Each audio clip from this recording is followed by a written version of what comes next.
హనుమతు దీక్షను స్వీకరించినటువంటి వారు, మండల దీక్షను స్వీకరించినటువంటి వారు ప్రతిరోజు నియమాలతో ఉపవాస దీక్షను స్వీకరిస్తూ ఏక భుక్తి అనేది ఒక పూట భోజనం చేస్తూ తర్వాత ఆంజనేయ స్వామికి షోడశ ఉపచార పూజాది కార్యక్రమాలు చేస్తూ అభిషేక కార్యక్రమాలు చేస్తూ ఎవరితో మాట్లాడినా జై శ్రీరామ్ అని మాత్రమే మాట్లాడాలి.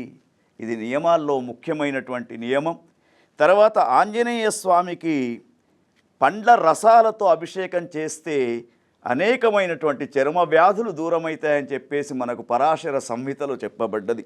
కాబట్టి అటువంటి ఆంజనేయ స్వామికి ఆంజనేయ స్వామికి సింధూరం అన్నా తమలపాకులతో పూజ అన్నా కూడా చాలా ఇష్టం. కాబట్టి ఎవరికైతే శనిగ్రహం అనుకూలంగా లేడో, ముఖ్యంగా మన జ్యోతిష్ శాస్త్ర ప్రకారంగా శని 2, 4, 7, 8, 1 స్థానాలలో ఉన్నటువంటి జాతకులు తప్పకుండా హనుమత్ జయంతి రోజున స్వామివారికి దీక్షాయుతమైనటువంటి పూజా కార్యక్రమాన్ని చేసుకుంటూ ఆంజనేయ స్వామికి 5 సంఖ్య చాలా ఇష్టం. అందుకే 5 అరటిపండ్లు నైవేద్యంగా పెట్టడం, తర్వాత ఎక్కడైతే అరటి వృక్షాలు ఉంటూ ఉంటాయో అక్కడ ఆంజనేయ స్వామి కొలువై ఉంటూ ఉంటాడు. తర్వాత రావి వృక్షం కింద ఉన్నటువంటి ఆంజనేయ స్వామి చాలా శ్రేష్టం. వీటికి సంబంధించినటువంటి కథలు కూడా మనం చెప్పుకుంటూ ఉన్నాం.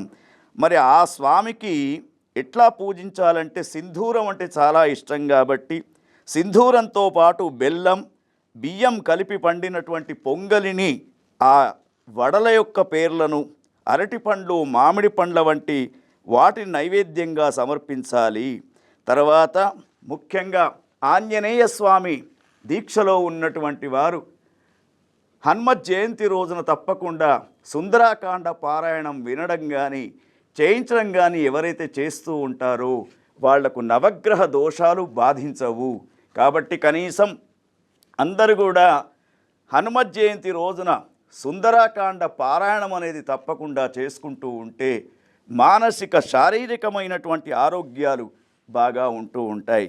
మనమంతా కూడా అంజనీపుత్రుడు కాబట్టి ఆంజనేయుడు అని చెప్పేసి చెప్తూ ఉన్నాం. హనుమంతుడు అనే పేరు ఎందుకు వచ్చింది? ఎందుకంటే మనము భారతీయ సనాతన సంప్రదాయంలో పురాణ గ్రంథాల ద్వారా మనం ఎన్నో విషయాలను తెలుసుకుంటూ ఉన్నాం.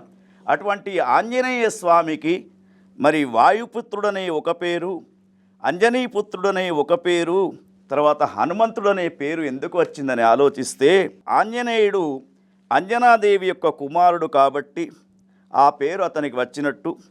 తర్వాత ముఖ్యంగా ఆయనకు హనుమంతుడనే పేరు వెనుక ఒక చిన్న కథ కూడా మనకు కనబడుతూ ఉంది.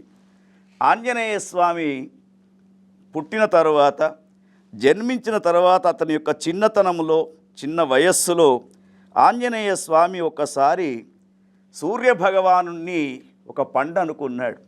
పండనుకొని ఆ పండును మింగెందుకని చెప్పేసి ముందుకు ఆకాశం వైపుకు వెళ్తూ ఉన్నాడు. వెళ్తూ ఉండగానే అక్కడ ఉన్నటువంటి సూర్యుడిని ఆంజనేయుడు మింగివేయడానికి ప్రయత్నం చేశాడు, మింగివేశాడు కూడా. ఆ వార్తను రాహువు, ఆ రోజు గ్రహణం కాబట్టి రాహువు వెంటనే ఆ యొక్క వార్తను ఇంద్రునికి చెప్పగానే ఇంద్రుడు తన యొక్క విపరీతమైనటువంటి ఆవేశంతో వజ్రాయుధాన్ని తీసుకొని వచ్చి ఆ ఆంజనేయుని పైన ప్రయోగిస్తే మూర్ఛతో కింద పడతాడు ఆంజనేయ స్వామి. అప్పుడు ఆంజనేయ స్వామి వారి యొక్క తండ్రి అయినటువంటి వాయుదేవుడు స్తంభించిపోతాడు. ఎక్కడ కూడా గాలి లేకుండా పోయేసరికి ప్రజలంతా విలవిలలాడుతూ ఉంటారు.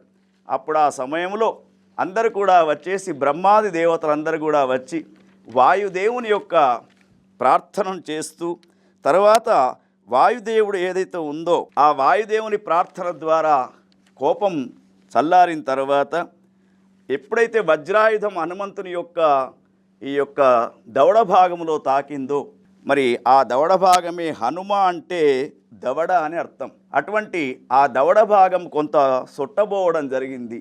అందుకే ఆ స్వామికి హనుమంతుడనే పేరు వచ్చినట్టు మనకు పురాణ గ్రంథాలు, పరాశర సంహితలో చక్కగా చెప్పబడుతూ ఉంది.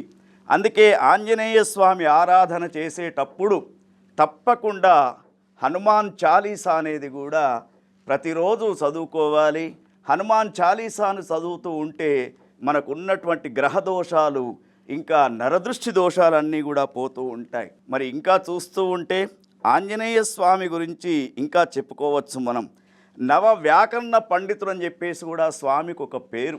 మరి నవ వ్యాకరణ పండితుడు ఎందుకు అంటే ఆంజనేయునికి విద్య నేర్పినటువంటి గురువు సూర్యభగవానుడు. మరి ఆ సూర్యభగవానుడి దగ్గరికి వెళ్ళి ఒక్కసారి ఆంజనేయ స్వామి నమస్కారం చేస్తూ జపాకుసుమ సంకాశం కాశ్యపేయం మహాద్యుతిం తమోరిం సరోపాపఘ్నం ప్రణతోస్మి దివాకరం. స్వామి సూర్యభగవానుడా, నేను మిమ్మల్నే గురువుగా కోరుకుంటూ ఉన్నాను. మరి మీ వలన నాకు మీ వద్ద ఉన్నటువంటి విద్యనంతా కూడా నాకు నేర్పండి అని అన్నాడు. అనగానే అప్పుడు హనుమా, నేను ఎప్పుడు సంచరిస్తూ ఉంటాను కదా, మరి నా దగ్గర విద్యను నువ్వు ఏ విధంగా నేర్చుకుంటావని చెప్పేసి అడిగాడు. అప్పుడు సూర్యుడు అడగగానే ఆంజనేయ స్వామి చెప్తూ ఉన్నాడు, నా శరీరాన్ని పెద్దదిగా చేసి ఒక కాలుని అస్త్రాలపైన, తర్వాత రెండవ కాలుని ఉదయాద్రి పైన, అంటే 2 పర్వతాలపైన ఆ యొక్క కాలును ఉంచడం, తర్వాత నిలిపి ఉంచుతాను. వెనుకన మీరు నడుస్తున్న కొద్దీ మీ వెనుకన నేను కూడా నడుస్తూ ఉంటాను. దాని ద్వారా విద్యను నేర్చుకుంటానని చెప్పాడు. ఆ విధంగా నవవ్యాకరణ పండితుడుగా ఆంజనేయ స్వామిని కొలిస్తే అందరికీ కూడా విద్యాబుద్ధులు వస్తూ ఉంటాయి. జై హనుమాన్.